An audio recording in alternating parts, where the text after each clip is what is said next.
De culture générale, c'était à la fac des Céseaux samedi. Ils étaient 176 à être venus participer à une dictée. Et pour répondre à un QCM, un questionnaire à choix multiples, la dictée, pas aussi dure que celle de Bernard Pivot, mais suffisamment difficile quand même pour s'amuser. Cela relève peut-être purement de la physiologie.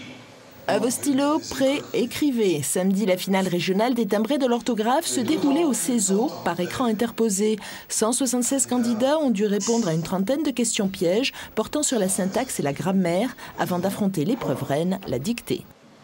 Pour voir mon niveau, parce que ça fait longtemps que j'avais plus fait d'orthographe et pour voir ce que je valais, quoi. C'est tout. Un peu pour m'amuser. C'est un test vis-à-vis de moi, pas d'autre chose. Il s'agissait de la seconde phase des sélections et la plus grande difficulté de l'épreuve ne fut pas forcément son niveau. C'est surtout lu de façon beaucoup trop rapide, ce qui fait qu'on a des difficultés à suivre le rythme et on n'a pas le temps de bien se concentrer sur les quelques mots qui posent problème. J'adore l'orthographe.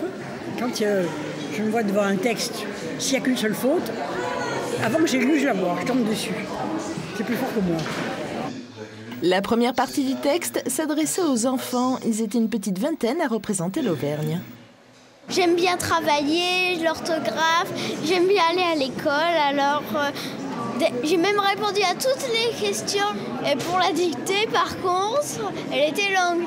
J'ai fait au maximum, j'ai écrit très vite. Les meilleurs Auvergnats se retrouveront pour la finale nationale du concours au mois de juin à Paris. Ce sont 11 documentaires qui ont été retenus pour le 5e festival du film engagé. Après Meusel et Cournon, l'édition 2011 se déroulera à Pont-du-Château. La programmation se veut éclectique. Elle évoquera l'environnement, la France-Afrique, la Révolution espagnole, entre autres. Un festival de plus dans le panel régional? Non, affirment ses organisateurs.